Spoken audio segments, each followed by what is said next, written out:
ഏതൊരു പദ്ധതിയും നമ്മൾ ആസൂത്രണം ചെയ്യുന്നതിന് മുന്നേ അതിന്റെ പ്രധാനമായിട്ടും 3 വശങ്ങൾ പരിഗണിക്കണം. അതിലൊന്ന് നമുക്ക് സാമൂഹിക വശം, 2 സാമ്പത്തിക വശം, 3 പാരിസ്ഥിതിക വശം. ഈ 3 യോജിച്ച്, അതുപോലെ 4മതൊരു വശം കൂടിയുണ്ട്, സാങ്കേതിക വശം. ഈ 4 വശങ്ങളും ഒരുപോലെ വിജയകരമാണെങ്കിൽ മാത്രമേ ഒരു പദ്ധതിയായിട്ട് മുന്നോട്ട് പോകാൻ പാടുള്ളൂ. അല്ലെങ്കിൽ അത് ഇടക്കാലത്ത് തന്നെ പൂട്ടിപ്പോകും. അതിൽ ഏറ്റവും പ്രധാനമായിട്ടുള്ള ഒരു കാര്യം നമുക്ക് ഈ പ്രോജക്റ്റുമായി ബന്ധപ്പെട്ട് നോക്കുകയാണെങ്കിൽ സാമൂഹ്യ വശം തന്നെയാണ്. ഒരു സമൂഹത്തിന്റെ പുരോഗതിക്ക് വേണ്ടിയിട്ട് ചെയ്യുന്ന ഒരു പദ്ധതിയാണെങ്കിൽ തീർച്ചയായിട്ടും അതിന് ജനങ്ങളുടെ ഒരു പിന്തുണയുണ്ടാവും.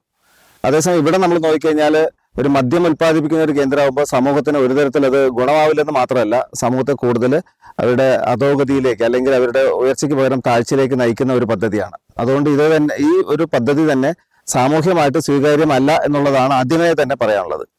അപ്പൊ അത് ഇനിയിപ്പോ രണ്ടാമത്തെ ഒരു ഭാഗം നോക്കുകയാണെങ്കിൽ സാമ്പത്തിക വശമാണ്. ഒരുപക്ഷെ സാമ്പത്തികമായിട്ട് ചിലപ്പോൾ ഒരു മെച്ചം കാണുമായിരിക്കാം. അതായത് ഏറ്റവും കൂടുതൽ ആൾക്കാർ ഉപയോഗിക്കുന്നതും സർക്കാരിന് ഒരു വരുമാനം ഉണ്ടാക്കുന്നതായിട്ടുള്ള ഒരു പദ്ധതി എന്നുള്ള നിലയ്ക്ക് ഒരുപക്ഷെ സാമ്പത്തികമായിട്ട് മെച്ചം കൊണ്ടുവരാനായിട്ട് സാധിക്കും. കാരണം ഇതിൽ അടിമകളായിട്ട് മാറുന്ന വ്യക്തികളെ സംബന്ധിച്ച് അവർക്ക് എത്ര തന്നെ സാമ്പത്തികം കിട്ടിയാലും അത് മുഴുവൻ മദ്യത്തിലേക്ക് ഒഴുക്കുന്ന ഒരു തലത്തിലേക്ക് പോകുന്ന ഒരു ജനതയെ സൃഷ്ടിച്ചു കഴിഞ്ഞാൽ സാമ്പത്തികം തീർച്ചയായിട്ടും ഉണ്ടാവും. മൂന്നാമത്തേത് പാരിസ്ഥിതികമായിട്ടുള്ള ഒരു വശമാണ്.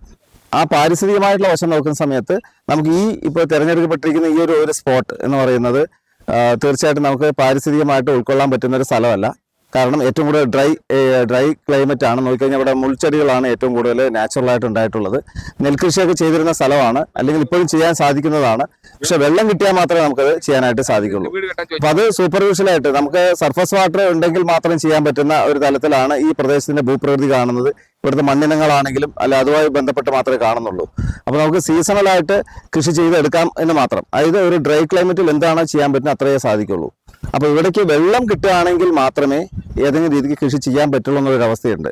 അല്ലെങ്കിൽ നാച്ചുറലായിട്ട് കിട്ടുന്ന റെയിൻഫാളിനെ ബേസ് ചെയ്തുകൊണ്ട് മാത്രം കൃഷി ചെയ്യുക.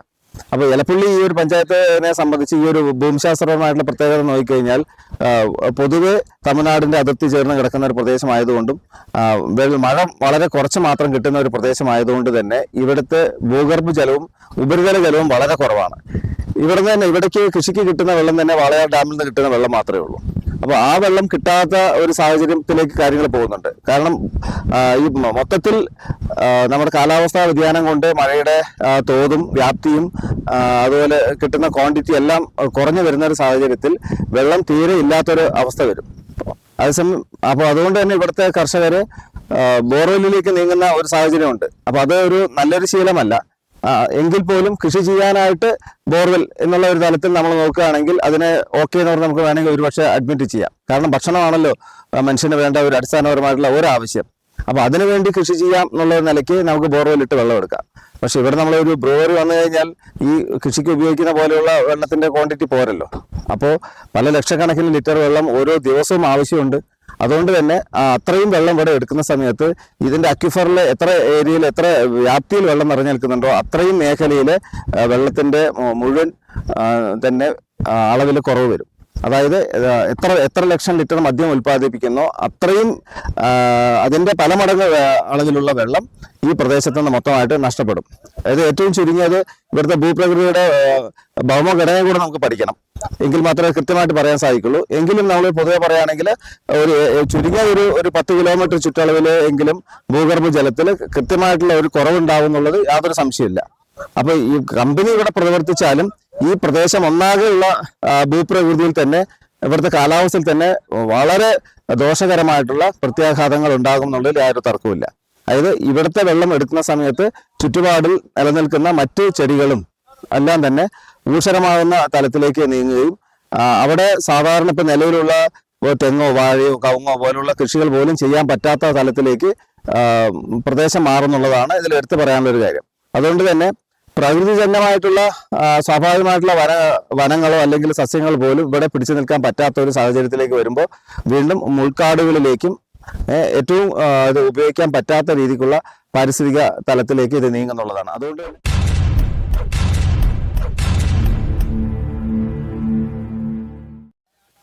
അതുകൊണ്ട് തന്നെ പാരിസ്ഥിതികമായി ദീർഘകാല അടിസ്ഥാനത്തിൽ വലിയ ഡാമേജ് ഉണ്ടാക്കുന്ന ഒരു പദ്ധതിയായിട്ട് മാറും എന്നുള്ളതിൽ യാതൊരു തർക്കവുമില്ല.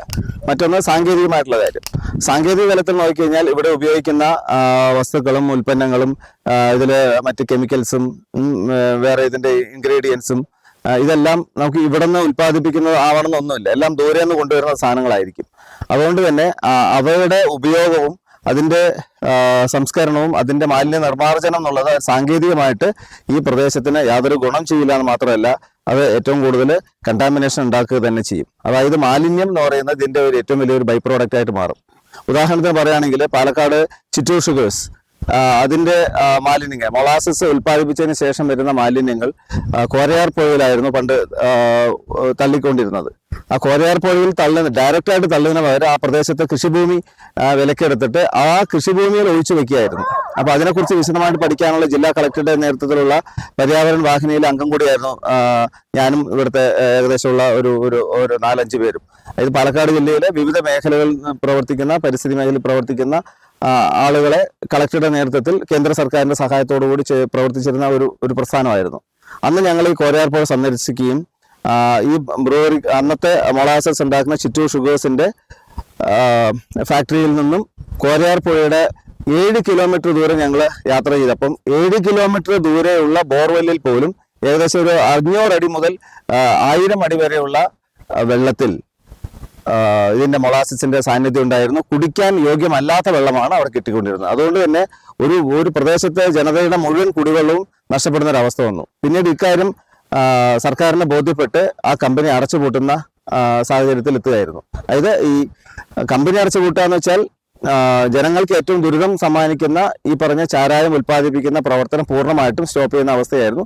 അതിനുശേഷം ഷുഗർ ഫാക്ടറിയും പ്രവർത്തനരഹിതമാകുന്ന ഒരു സ്റ്റേജിലേക്ക് കാര്യങ്ങൾ പോകുമായിരുന്നു. കാരണം ആ പ്രദേശത്ത് കൃഷി പോലും ചെയ്യാൻ പറ്റാത്ത സാഹചര്യമായി പോയി. കൃഷിക്ക് ആവശ്യമായിട്ടുള്ള വെള്ളം കിട്ടുന്നില്ല. കിട്ടുന്ന വെള്ളം തന്നെ ഈ പറഞ്ഞ കണ്ടാമിനേറ്റഡ് ആയിട്ടുള്ള വസ്തുക്കളാണ്. അതുകൊണ്ട് തന്നെ കൃഷി ചെയ്യാൻ പറ്റാത്ത ഒരു സാഹചര്യമായി.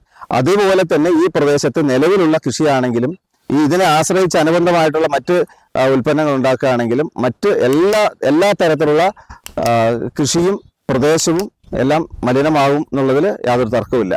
ഇനി അതിനെ വിശദമായിട്ട് നമ്മൾ പഠിക്കുന്ന സമയത്ത് ഇതിൻ്റെ അക്കമിട്ട പ്രത്യാഘാതങ്ങൾ നമുക്ക് എണ്ണി വിവരിക്കാനായിട്ട് സാധിക്കും. അതിനുള്ള പഠനങ്ങളുടെ ഒരു ഭാഗമായിട്ടാണ് ഇന്ന് നമ്മൾ ഫീൽഡ് വിസിറ്റ് ചെയ്തിട്ടുള്ളത്.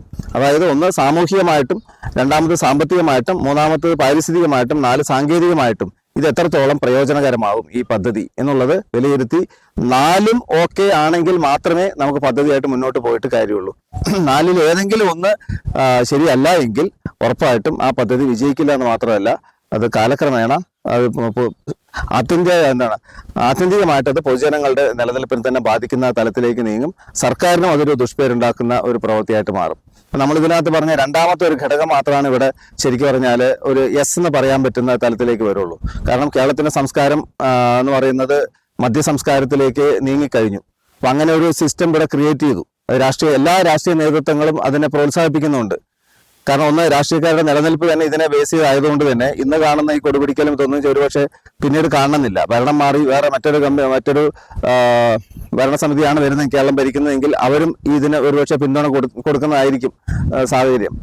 പക്ഷേ ആ കിട്ടുന്ന സാമ്പത്തികം കൊണ്ട് അത് നമ്മൾ വേറൊരു എത്തിക്കൽ ലൈനിൽ നമ്മൾ നോക്കുകയാണെങ്കിൽ നമുക്ക് കിട്ടുന്ന പണം മോശമായ മാർഗത്തിലൂടെ ആണെങ്കിൽ ആ പണം ഉപയോഗിക്കുന്ന സമയത്ത് സമൂഹത്തിൽ പുരോഗതിയല്ല ഉണ്ടാവുന്നത്. ആ പണം കൊണ്ടുണ്ടാക്കുന്ന പ്രവർത്തനം എത്ര തന്നെ നമ്മൾ നല്ല പ്രവൃത്തി ചെയ്താലും അതിൻ്റെ പരിണിത വില എന്ന് പറയുന്നത് മോശം തന്നെയായിരിക്കും. അങ്ങനെ ഒരു എത്തിക്കൽ ലൈനിലും കൂടെ നമ്മളിത് നോക്കുകയാണെങ്കിൽ ഈ പദ്ധതി നമുക്ക് ഒരു കാരണവശാലും ഇവിടെ നടപ്പിലാക്കാൻ അത് ശരിയല്ല. അത് പൂർണ്ണമായിട്ട് പിൻവലിക്കണം. അത് പൂർണ്ണമായിട്ടും മാറ്റിയിട്ട് ജനങ്ങൾക്ക് ഗുണപ്രദമായിട്ടുള്ള മറ്റ് പദ്ധതികളിലേക്ക് ഈ പൈസയും ഈ അധ്വാനവും ഈ ചിന്തയും ഇതെല്ലാം ഉപയോഗിക്കുന്നതായിരിക്കും ഏറ്റവും അഭികാമ്യം.